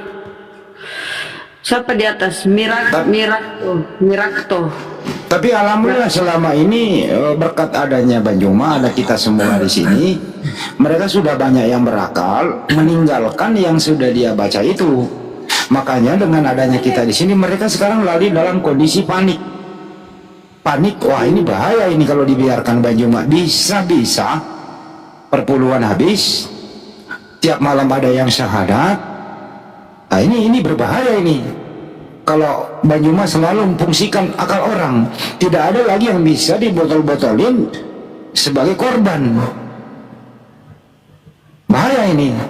Korban semakin pinter, korban semakin berakal, kembali ke fitrahnya sebagai manusia.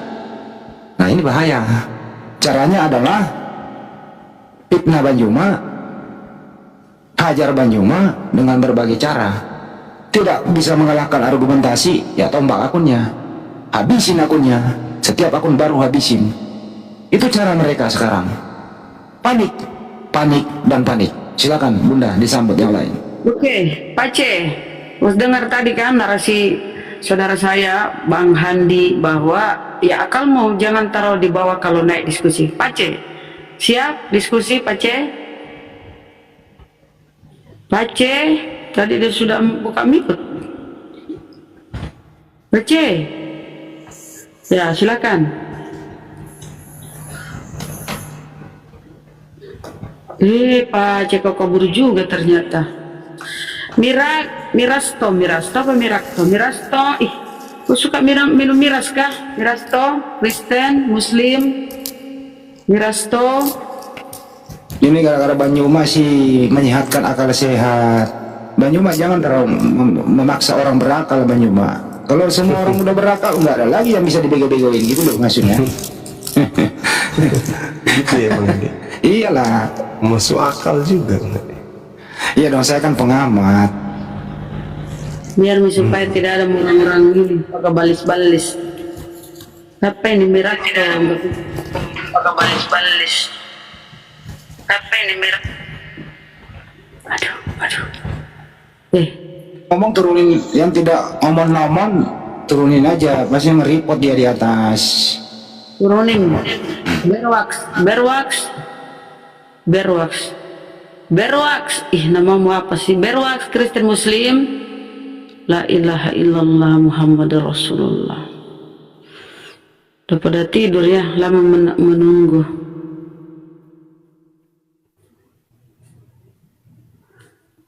Ini bagus nih, namanya pencari kebenaran nih. Selamat malam bro.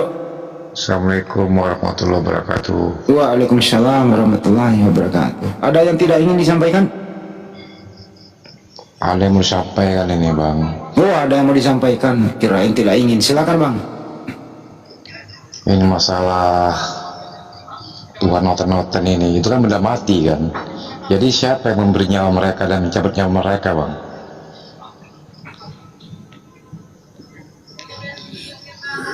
Maksudnya apa sih? Hah? Apa? Itu yang memberi nyawa manusia. Noten-noten kan benda mati, patung. Tidak ada oten bang. Nggak boleh gitu bang. Kita ini manusia, ciptaan Tuhan yang paling sempurna, berbeda dengan hewan. Dia memberi kita semua ini ya Sang Pencipta. Ada yang bersyukur, ada yang tidak, ada yang menolak, ada yang menerima. Begitu aja bang. Ya kalau bersyukur menerima Muslim, ya kalau menolak ya kafir bang. Yang jelas kita ini ciptaan Tuhan. Semua yang ada kita harus syukuri itu bang ya. Oke, makasih bang. Lanjut. Herman, selamat malam. Bang Herman, selamat malam. Assalamualaikum. Kalau Muslim? Waalaikumsalam. Oh Muslim, silakan apa yang disampaikan bang. 1 menit. Oh enggak ada ya. Andi Firly. Oh Andi Firly. Assalamualaikum. Andi Firly. Assalamualaikum. Ya, waalaikumsalam. Apa disampaikan? Nggak ada. Oh mama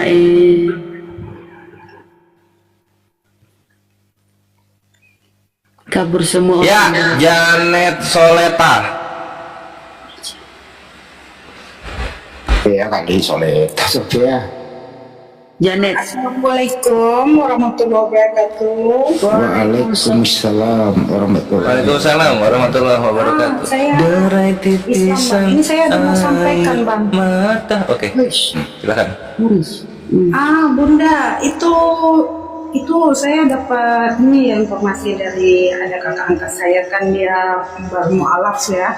Jadi dia ada lihat di TikTok sekarang ini sering live lah dari kemarin itu ada menggunakan foto Bang Zuma. Tapi namanya Bang Zuma AS. Jadi mereka di situ tuh semuanya menghujat Rasulullah. Jadi bertanya kepada saya gitu kan. Saya bilang itu KW, saya bilang gitu. Betul. Betul lah ya. Itu gimana itu Bunda itu? Banyak mereka tuh memakai akun-akun gurunda, kemudian mereka pakai menghujat sahabat Bang Zuma, banyak. Karena untuk orang-orang yang awam itu kan yang baru mengenal Bang Zuma itu kan takutnya mereka itu tersalah pikiran begitu kan. Ya, makanya harus setiap ada live harus diedukasi bahwa hati-hati banyak akun palsu mereka pakai nama gurunda akun foto gambar gurunda foto profil gurunda untuk menghujat menghujat gitu loh. Jadi lebih hati-hati kita nyimak, jangan langsung follow kalau ada yang gitu ya, selidiki dulu ya. Kalau mau follow lagi live begini silahkan follow. Gitu Bun, kasih tahu itu. Saya ada kasih tahu ke kakak saya, itu aja Bunda yang mau saya sampaikan. Oke Bunda, terima kasih ya. Sama-sama Bun, terima kasih banyak. Waalaikumsalam warahmatullahi wabarakatuh. Waalaikumsalam warahmatullahi wabarakatuh. Ada Dosma, silakan Dosma. Horma atau Hormas. Selamat. Oh iya Horma. Kristen toh? Horma. Ini Horma belakangnya si jabat nggak? Bener dia Kristen ya. Ini yang ditunggu. Oh mantap. Kan, Halo Bang Zuma. Halo juga. Lanjut. Jadi gini ya. Iya paman. Untuk teman-teman Kristen sebelumnya di bawah saya minta maaf. Jadi gini Bunda, saya mau belajar sedikit. Enggak, tentang Islam. Oh ya lanjut. Untuk teman-teman Kristen di bawah, mohon maaf sebelumnya bahwa saya ini udah mulai goyah keimanan saya di Kristen gitu. Maksudnya saya agak mulai percaya dengan Islam gitu. Soal apa Bang yang paling utama yang membuat Anda goyah? Jadi lagu dangdut.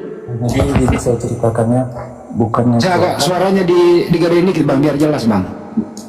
Oke, jadi gini ya, bukannya saya mau cerita ataupun apa, jadi saya mau cerita dikit kan. Jadi saya kan gimana ya, dalam bahasa anak mudanya itu kan punya pacar. Kami ini beda agama. Pacar saya ini Islam dan saya kan Kristen. Jadi kami sering setiap malam, setiap hari itu kan debat-debat tentang agama siapa yang paling benar.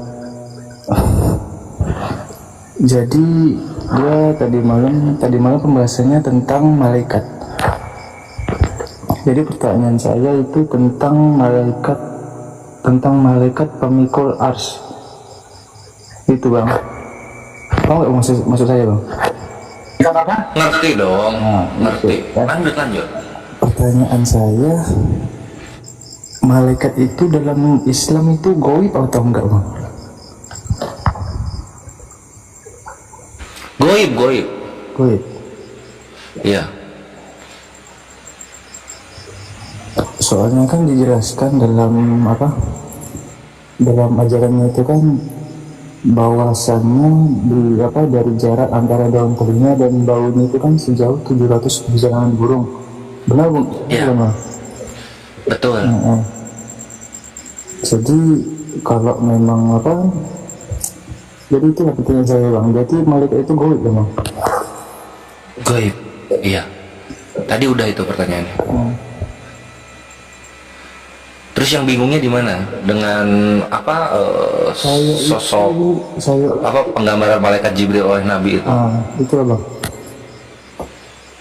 Saya ingin belajar di situ Bang, bahwasanya kan ketua malaikat itu Jibril ya Bang.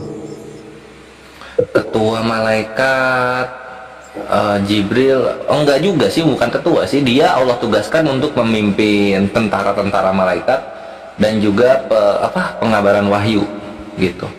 Penghulu malaikat ketua. Dalam Islam itu Allah selalu menyuruh tuh 4 malaikat itu. Ada Jibril, ada Mikail, ada Israfil, ada satu lagi pencabut nyawa. Pencabut nyawa ini nggak disebut namanya siapa, gitu. Nah, karena berhubung tugas Jibril itu salah satunya penyampaian wahyu, maka malaikat Jibril lah yang sering dibahas. Oh, itu. Jadi Ya. Baqarah ayat 97 julukan untuk malaikat Jibril itu juga seperti Ruh Al-Amin, Ruh Al-Qudus.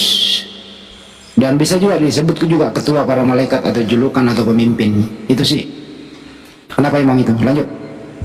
Ini yang dibawa Israel. Israel itu ini Israiliyat, ikhwan.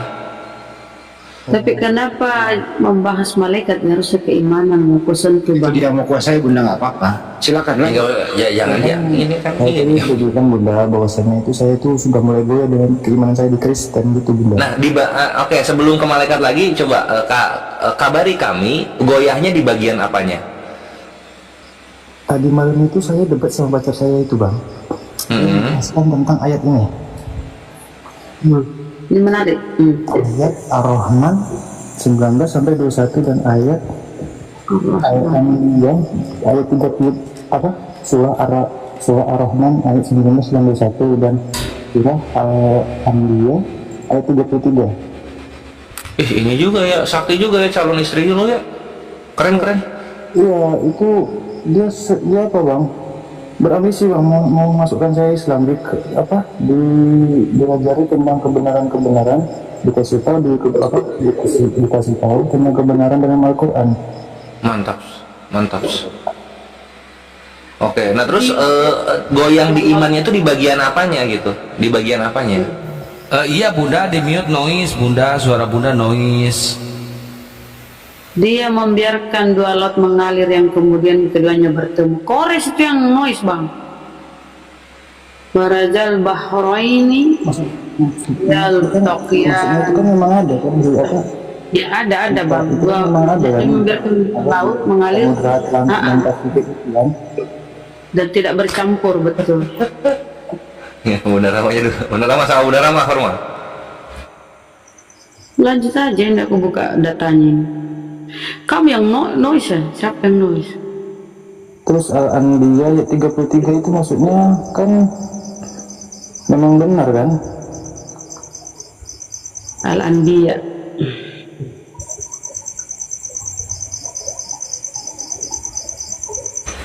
Iya betul. Jadi Allah lah yang menciptakan malam dan siang, matahari dan bulan masing-masing beredar pada garis edarnya. Jadi baru-baru diketahui di dunia sains sekarang matahari itu juga berevolusi selain berotasi. Sebagaimana bulan berevolusi kepada bumi, maka matahari juga berevolusi.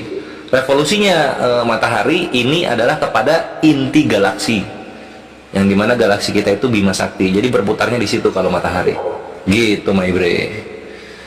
Oh, jadi gitu. Itu noise perbaiki dulu headsetmu, Kores. Noise bang. Oh iya. Kayak hujan. Bagus. Oh, jadi gitulah bang ceritanya bang. Semoga cepat dapat hidayah bang ya. Amin.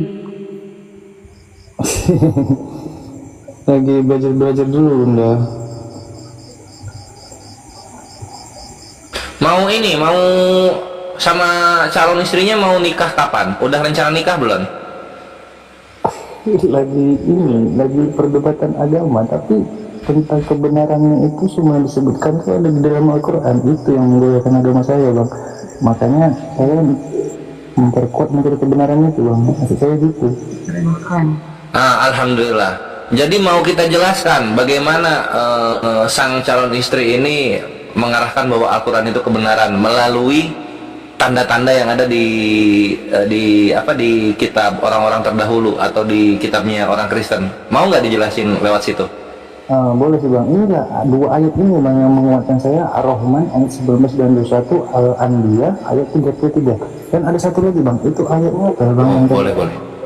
Yang tentang manusia hanyalah tercipta dari air mani itu bang. Ayat apa bang? Kayak pernah dengar gitu bang? Oh, holakoh itu ya. Itu favoritnya Ustadz Sugi itu. Nah, itu salah satu kebenaran juga kan bang? Betul. Nah, kalau misalnya ini kan udah mantep nih, udah membenarkan apa yang Allah firmankan dalam Al-Quran gitu. Nah, masih ada yang menghalangi kan untuk bersyahadat, memantapkan iman di dalam Islam. Nah, gue pengen tahu apalagi yang masih bimbang gitu, bagian mananya, supaya gue bisa bridging ke Gurunda gitu loh. Kalau kami kan bang, dalam dalam hal seperti itu bang, sakral bang, maksudnya dalam keluarga gitu bang, harus pertimbangan itu harus kuat.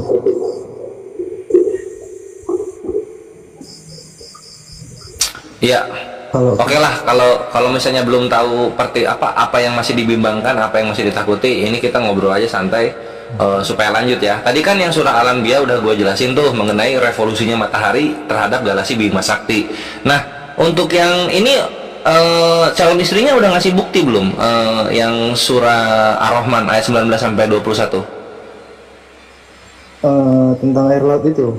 Iya, udah ngasih bukti belum? Udah, dia kan malam itu dibuka datanya di Sains kan, ditunjukkannya di YouTube itu Samudra Atlantik dan Samudra Pasifik itu memang di eksperimen itu disatukan di dalam wadah itu kan memang tidak bisa menyatu.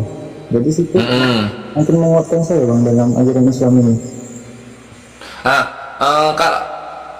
Yang di YouTube-nya dikasih lihat nggak lautnya memang benar-benar terpisah? Ya memang warnanya kan beda. Yes. Ya kalau gitu ya udah mantep lah. Jadi siapa lagi yang bisa menyatakan kebenaran seperti ini 1400 tahun yang lalu jika bukan Tuhan yang Maha benar dan Maha suci, Allah Subhanahu wa taala, kayak begitu. Dan Al-Qur'an itu menariknya, Horma, semua perkataannya itu terbukti dan bisa dibuktikan oleh orang-orang yang hidup di zaman apapun. Karakter manusia, sainsnya gitu kan. Lalu hukum-hukumnya yang tetap dijalankan oleh umat muslim sampai sekarang. Kemudian moralitas yang bisa diterapkan oleh seluruh manusia semua zaman gitu. Dari siapa lagi ini kalau bukan dari Tuhan yang Maha benar lagi Maha penyayang, Allah Subhanahu wa taala. Berbeda dengan kitab-kitab yang terdahulu yang hukum-hukum yang ada di sana, sejarah tinggal sejarah, cerita tinggal cerita, tidak bisa diterapkan lagi di sekarang dan kalah oleh perkembangan zaman kayak gitu.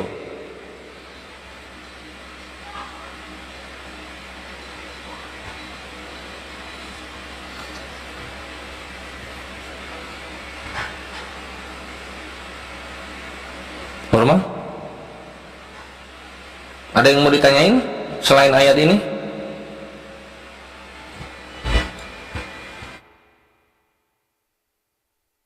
Waduh.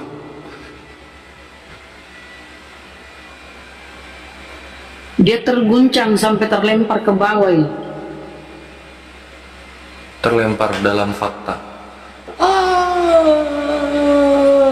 Nah, sambil menunggu Horma naik atau kawan-kawan Kristen yang lainnya, silahkan bintang baru kita, penyair modern, Kaisar Nero. Assalamualaikum warahmatullahi wabarakatuh. Waalaikumsalam warahmatullahi wabarakatuh. Warahmatullahi wabarakatuh. Oke teman-teman, kerjakan ya. Bismillahirrahmanirrahim. Islam agamaku, tauhid bertahta teguh, Allah Tuhanku, Muhammad Nabi Rasulku, Al-Quran kitab suciku. Saya Kaisar Nero Junta bertuhta. Yuk kencangkan tetek layar agar akun kita kuat dan anti report. Dan jangan lupa follow akun host narasumber di atas dan share juga saya sendiri ya, jangan lupa di follow. Sekali lagi saya ingatkan untuk narasumber Tritum, Kristen, Katolik, Protestan, Oneness yang menuhankan sampah daur ulang, penyembah kayu illegal logging. Jika merasa akademis dan akademis, kau boleh naik dengan penuh optimis. Tapi jika comor kaum dan menangis, mending kau turun dan makan lonceng tumis. Yang naik diskusi jangan tantrum, kesurupan serangan jantung atau gangguan kejiwaan. Diskusi bantah dengan dasar menggunakan dalil dan data. Paparkan dengan baik narasi, literasi, kolerasi, komparasi. Jangan menggunakan asumsi potongan terasi, kontrasepsi, cekcokologi, apalagi geoblokologi. Narasumber di sini akan memberi dedikasi dan viewer di bawah mendapatkan edukasi. Diskusi tanpa pakai urat, tanpa hujat menghujat, tanpa ajaran sesat. Seperti kata Bang Zuma malam ini, jangan vitamin yang penuh gizi. Naik ke atas jangan cuma bawa gigi, bawalah akal dan otak dengan isi. Kalau otaknya cuma berisi 2 biji, kau turun minum kopi campur tepung kanji. Inspiratif, tidak mengenal kontradiktif, dan pastinya bukan provokatif. Selain pencuri, pendusta, dan plagiat, kalian juga disebut bani babi yang sesat. Oleh sebab itu, dengarkan Bang Zuma bernubuat, turun, colok, dan jirat pendeta kau punya pantat. Diskusi di atas jangan terlalu bego, seperti ayam sakit lagi berkokok. Nangis, macet, bubuk, dan mogok-mogok, terkena tampol masih mau kau datang besok. Selamat datang di kebenaran bagi yang menerima, dan selamat bingung buat kalian yang masih koar-koar seperti ODGJ mencari ketiak ular. Sekian, terima gaji, stay tune.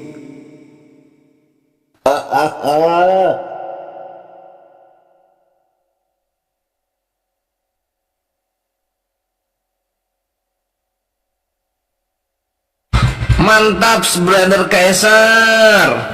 Kok sepi sih? Jadi siapa yang framing tadi? Dari bawah saya hampir 1 jam di sini. Banyak banget yang framing kalian ya. Aku kasih paham sama kalian noten-noten ya. Nggak usah di framing kami di sini, apalagi Bang Zuma. Fakta lahirnya Gurunda Zuma Mukminin. Terang dan jelas bertuah lazim, cerdas dan jenius bertubuh salim, lisannya tajam setajam kapak Ibrahim, perkasa tangguh sejak di dalam rahim, tersohor di langit bumi sampai maritim. 1000 kafir menyerang Gurunda Zuma dengan tahrim, dia tak gentar, sosok perkasa pria muslim. Kalau cuma mau nawari akal bulus dengan isi otak kau yang tetanus, semua dogma doktrin yang kau cetus, ajaran sesatnya Paulus, kami cukup tertawa dan ora urus. Nabi Rasul kami satria perkasa dan dermawan, berjuang di dalam Islam melepaskan perbudakan, hancurkan berhala, membumi hanguskan, mewujudkan samawi, mensyiarkan satu Tuhan. Jangan berharap masuk di surga Islam jika hidupmu masih menyembah pohon palam. Bertobat dan syahadatlah dengan kalam agar hidupmu tidak kekal di neraka jahanam. Allah adalah Tuhan kami, ikrar bersaksi dengan tuntunan Al-Quran kitab suci. Jika kalian hanya berharap dan bermimpi untuk menghirup aroma surga pun kau tak diberi. Kalau naik ya jangan tantrum ngomong tidak beres dengan nyerocos framing dan asumsi stres. Kupastikan kau ditampol Om Handi Celebes, dibubuk dan digiling Pangeran Kores. Auto isi otak kau berserak menetes dan merembes. Jangan tawarkan ajaran sesatmu pada kami kalau Tuhannya mati di kayu terpatri. Jika cuma omongan Paulus yang kau tawari, lebih baik kami baca majalah Nova dan Kartini. Pada mulanya adalah makan ikan goreng masak di gongseng. Setelah dimakan kepala pun mulai oleng, seperti kutukan Bang Zuma, fix kau teleng dan beleng-beleng. Stay tune. Ada burung dasar si Kaisar. Tempat Allah itu ada tanpa diadakan. Kesimpulannya ya jelas, kalau mau bahas agama harus ada ilmunya, bukan cuma debat kusir. Jadi buat kita semua, yuk terus belajar dengan kepala dingin dan hati yang lapang. Kalau ada yang mau diskusi, silakan di kolom komentar, tapi jangan ribut, nanti saya kasih hadiah spesial. Haha. Sampai jumpa di video berikutnya. Wassalamualaikum warahmatullahi wabarakatuh.